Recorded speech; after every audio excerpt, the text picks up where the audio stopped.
Di awal film, kita diperkenalkan pada seorang pria bernama John. Ia bekerja di sebuah kawasan penambangan minyak di kutub utara Alaska. Tugasnya bukan menggali minyak, tapi melindungi para pekerja dari ancaman hewan buas, terutama dari serigala abu-abu yang menguasai wilayah itu.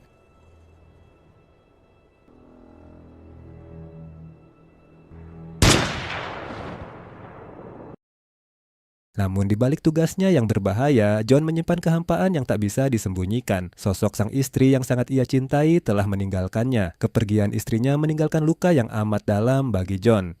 Pada malam itu, John menulis sebuah surat terakhir kepada mendiang istrinya. Dan ia memutuskan untuk bunuh diri menggunakan sebuah senapan miliknya sendiri. Saat John hendak menarik pelatuk, terdengar suara serigala dari kejauhan.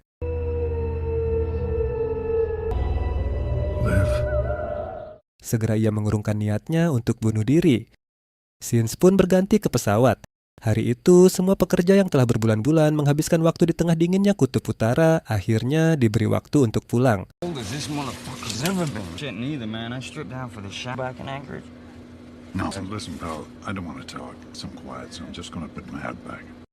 Di awal penerbangan, pesawat sempat mengalami turbulensi kecil yang membuat semua orang sedikit panik.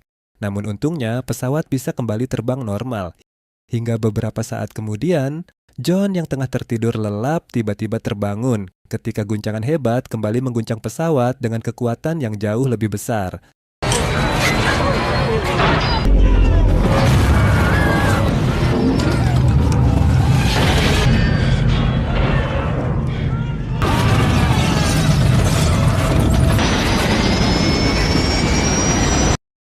Untungnya John berhasil selamat, pesawat yang ia tumpangi jatuh di hamparan salju tebal. John yang masih setengah sadar mencoba mengecek kondisi sekitar. Sejauh matanya memandang, tak ada tanda-tanda kehidupan.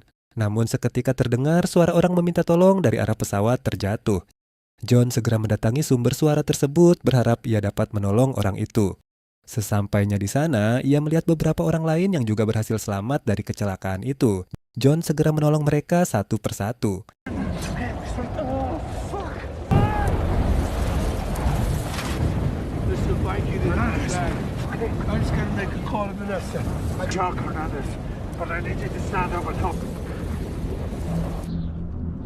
Mereka yang berhasil selamat pun berkumpul ke dalam kabin pesawat yang masih utuh. Namun sayangnya, pria bernama Liu terluka sangat parah di bagian perutnya. Darah terus mengalir deras dari tubuhnya, membuat semua orang panik dan bingung harus berbuat apa. John berusaha menekan lukanya dengan kain seadanya, tapi darah tak berhenti keluar. Suasana menjadi hening sesaat, hanya terdengar napas berat dan rintihan pelan dari Liu. Beberapa detik kemudian, Liu menghembuskan napas terakhirnya di hadapan mereka semua.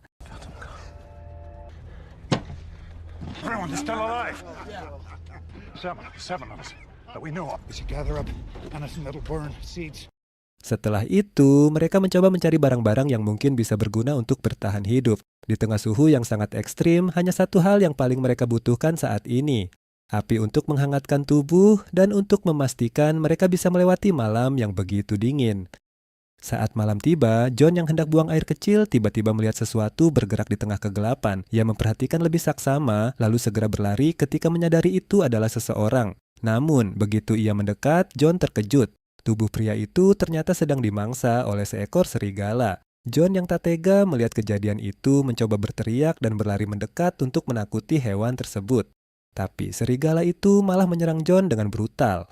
Dalam kepanikan itu, untungnya teman-temannya segera datang tepat waktu. Mereka berhasil menyelamatkan John dari serangan hewan buas itu.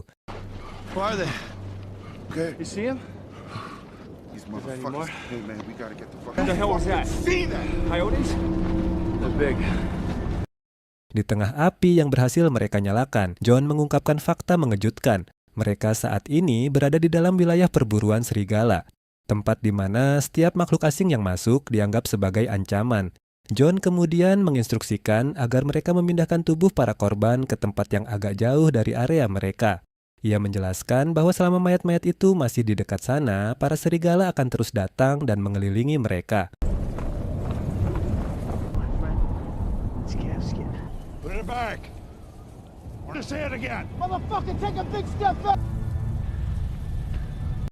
Saat mereka telah selesai dengan pekerjaannya, suasana berunsur membaik. Di mana tadi mereka tengah ketakutan, sekarang semua orang dapat tertawa dengan sedikit candaan. Namun di saat mereka tengah terlena dengan tawa itu, terdengar suara serigala dari balik kegelapan. John langsung menyuruh semua orang untuk mengambil api dan berdiri melawan. Puluhan mata menyala di balik gelap malam itu. Dengan pengetahuan yang John miliki, ia menyuruh semua orang agar diam di tempat dan balik menatap ke mata para serigala. Benar saja, para serigala itu berbalik kembali menjauhi mereka. Semua orang akhirnya memutuskan untuk beristirahat malam itu. Namun di tengah malam, seorang pria bernama Hernandez berjalan menjauh dari api unggun. Dengan membawa obor di tangannya, ia pergi untuk buang air kecil. Tiba-tiba dari arah kegelapan terdengar suara. Sebelum sempat bereaksi, seekor serigala muncul dan langsung menerkamnya.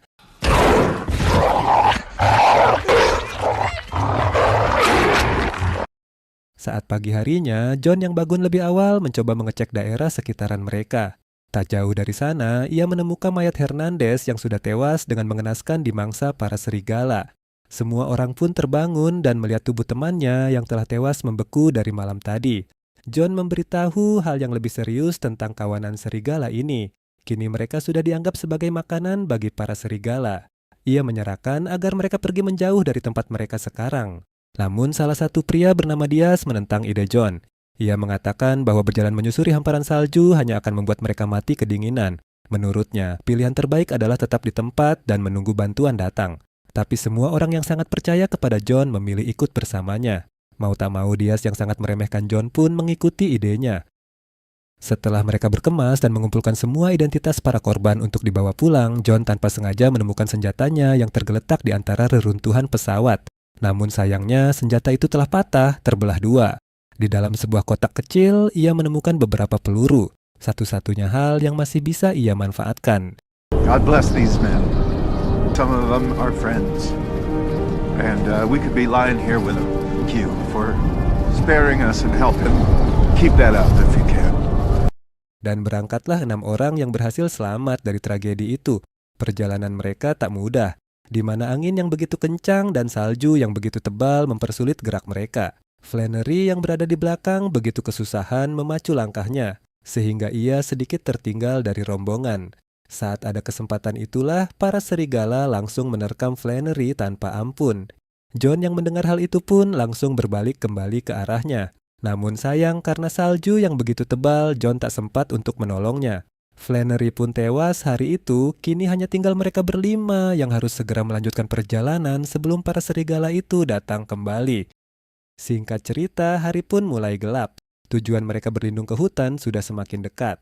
Namun tiba-tiba saja terdengar suara para serigala. Mereka yang panik segera berlari menyelamatkan diri. Di belakang para serigala terus saja mengejar dan meneror mereka. Don't stop!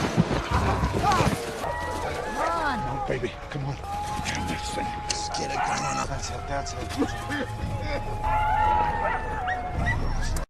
Untungnya rombongan itu dengan cepat membuat api yang membuat para serigala itu berhenti mengejar mereka. Malam itu, John membagikan peluru yang sempat ia temukan. Ia bermaksud agar setiap orang memiliki kesempatan untuk melawan jika sewaktu-waktu bahaya datang menghampiri. John kemudian menjelaskan cara sederhana untuk memanfaatkannya. Peluru-peluru itu bisa dipasangkan pada ujung kayu yang diruncingkan, menjadi senjata darurat yang setidaknya mampu memberi perlawanan. Namun ia juga mengingatkan, senjata itu hanya akan mematikan jika digunakan dari jarak sangat dekat. Artinya, bila serigala sudah berada tepat di depan mereka. Who's in charge of that right now? This fucking guy, Great White Hunter. You're scared. I'm not scared.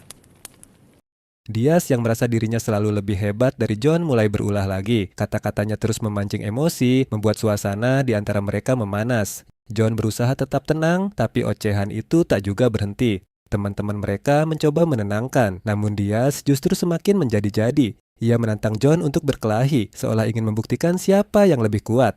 Dengan pisau di tangan, Diaz melangkah maju, namun John tak gentar. Dalam hitungan detik, pertarungan singkat pun terjadi. John berhasil menghajarnya dengan mudah, membuat Diaz terjatuh tak berdaya di tanah. Namun tak disangka, dari balik kegelapan malam muncul sosok besar yang perlahan mendekat. Tubuhnya jauh lebih besar dari serigala lain yang pernah mereka lihat. Tatapan matanya tajam dan dari nafasnya yang berat semua tahu, ini bukan serigala biasa. John segera menyadari makhluk itu adalah seekor alfa, pemimpin dari seluruh kawanan serigala di wilayah itu. Dengan wajah mengerikan dan taring panjang, ia menatap lurus ke arah Diaz, tatapan yang seolah ingin menerkam dan menghabisinya saat itu juga. Tak ada satupun yang berani bergerak. Hingga akhirnya, sang pemimpin serigala itu perlahan berbalik dan menghilang ke dalam kegelapan. What do you want? You. I'm sorry.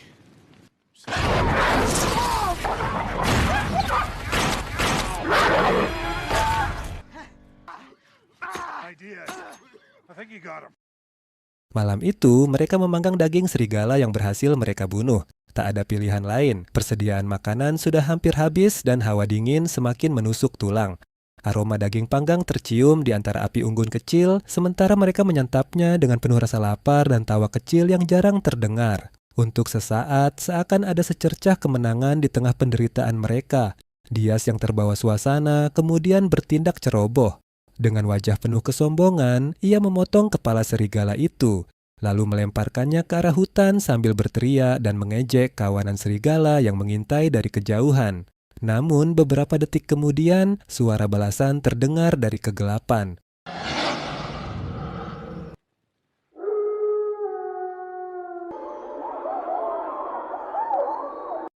Suara lolongan panjang dan berat, penuh kemarahan dan ancaman. Itu suara sang alfa.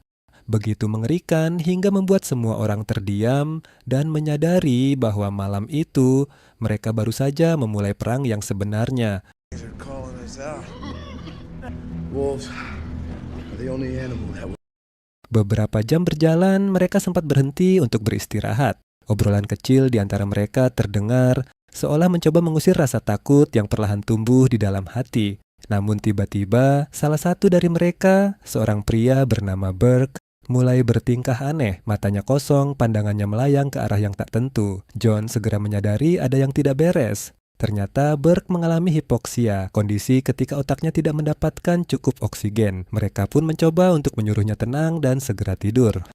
Di tengah perbincangan terdengar suara petir yang begitu kencang. John tahu itu pertanda buruk bagi mereka. Ia pun langsung menyuruh semua orang menyelimuti Burke dan menjaga api agar tetap menyala. Kemungkinan besok akan terjadi badai salju yang akan melanda mereka. Pagi pun tiba, namun seperti yang John khawatirkan, badai salju benar-benar datang. Di tengah dingin yang menusuk, John berusaha membangunkan Burke. Ia mengguncang tubuhnya berkali-kali, memanggil namanya dengan nada panik. Namun Burke tak lagi bergerak, tubuhnya sudah membeku. Ternyata Burke telah meninggal sejak malam tadi. Singkat cerita, saat badai akhirnya reda, rombongan itu bersiap untuk melanjutkan perjalanan. Udara masih menusuk, tapi setidaknya langit mulai terlihat lebih terang. John tiba-tiba melihat sesuatu, bekas tumbangan pohon yang diberi tanda oleh seseorang. Itu pertanda bahwa tempat ini pernah didatangi manusia sebelumnya. Sekilas, harapan kembali muncul di wajah mereka. Tak lama kemudian, mereka mendengar suara gemericik air dari kejauhan. Dengan cepat, mereka mengikuti arah suara itu hingga menemukan sebuah sungai yang mengalir di bawah tebing curam. John yakin jika mereka mengikuti aliran sungai itu, kemungkinan untuk bertahan hidup akan jauh lebih besar. Namun masalahnya, jalan menuju ke bawah sungai itu sangat terjal dan berbahaya. Tak habis akal, mereka berempat mulai mengikat potongan kain dan tali, menyambungkannya menjadi satu. Dengan penuh kehati-hatian, mereka mencoba merangkai alat sederhana yang bisa menolong mereka menyeberangi tebing itu. Rencana mereka jelas, membuat tali penyeberangan menuju sebuah pohon besar di depan mereka. Hendrik ditunjuk untuk melompat lebih dulu, membawa ujung tali agar bisa diikatkan pada pohon di seberang. Ia menarik napas panjang, mengambil ancang-ancang, lalu berlari sekuat tenaga. Namun di detik terakhir, salah satu kain yang menjadi sambungan tali terlepas dari ikatannya. Semua orang panik, hingga Diaz tanpa pikir panjang berlari dan berhasil meraih ujung kain itu tepat sebelum jatuh ke jurang. Ketegangan pun mencair. Syukurlah rencana mereka berjalan sesuai harapan. Kini tiba giliran John, Diaz, dan Talget untuk menyeberangi tebing curam itu. Setelah John dan Diaz berhasil menyeberang, kini giliran Talget. Namun begitu ia mulai berjalan di atas tali, wajahnya tampak pucat. Ternyata ia sangat takut pada ketinggian. Saat berada tepat di tengah, ia mendadak terdiam, tidak berani bergerak lagi. Ketika ia akhirnya berusaha maju, sepatunya tersangkut pada kait penyambung tali. Dengan panik, Talget mencoba melepaskannya, namun justru itu membuat tali penyeberangan mereka terputus. Talget terjatuh dengan keras, menghantam batang pohon sebelum akhirnya terbanting ke bawah.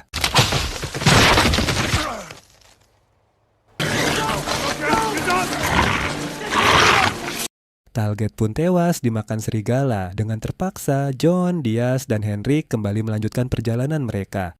Langkah mereka terasa berat, bukan hanya karena salju yang menumpuk di kaki, tapi juga karena kehilangan yang baru saja mereka alami.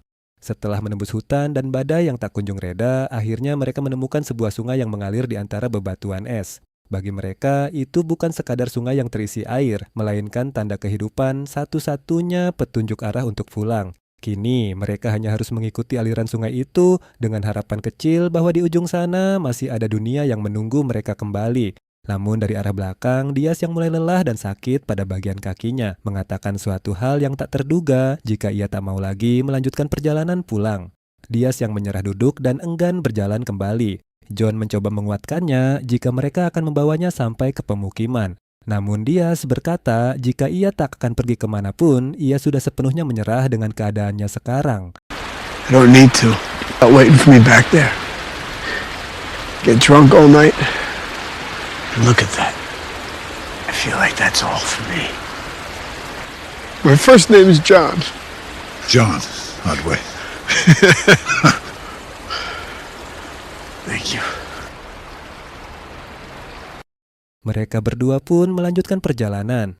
Namun saat tengah asik berbincang, tiba-tiba kawanan serigala itu kembali datang.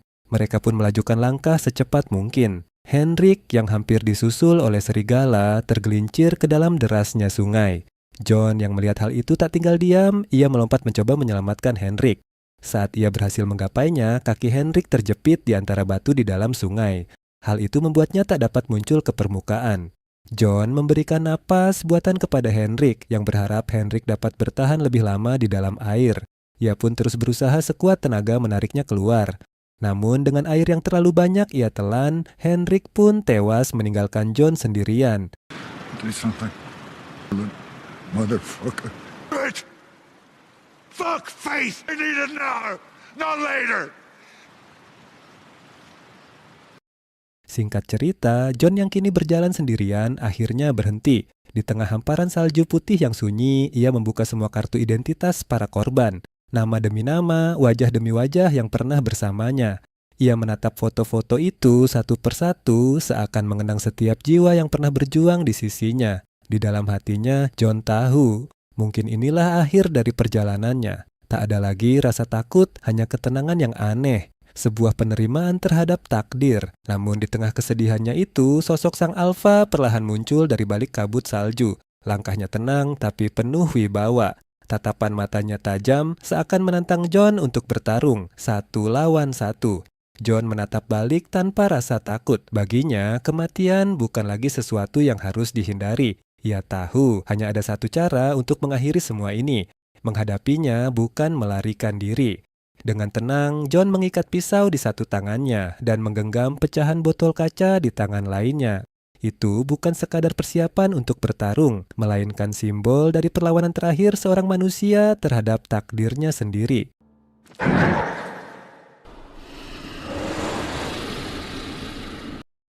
Film pun berakhir, ending yang sangat menggantung, entah John berhasil selamat atau mati kedinginan dalam hutan itu. Tapi intinya bisa kita simpulkan jika serigala itu berhasil ia kalahkan.